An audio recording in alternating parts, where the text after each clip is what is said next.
I want an interior cleaner that I can trust with my car, and this Shine Armor interior cleaner really does it all. It's designed for all the components of my car, and it gives me UV protection and works beautifully. Now, how to use it is just spray it on a microfiber, wipe everything with that microfiber, and then quickly wipe off any excess.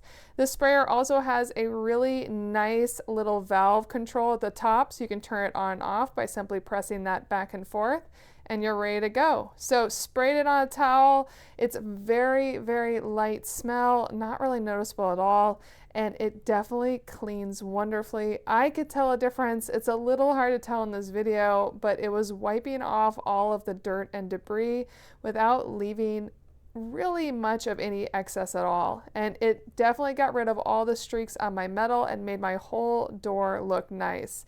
And then I did a quick wipe down afterwards. I didn't even really need to wipe it down afterwards, but I did, and once I was finished wiping it down, I could rub my hand along it and there was no residue.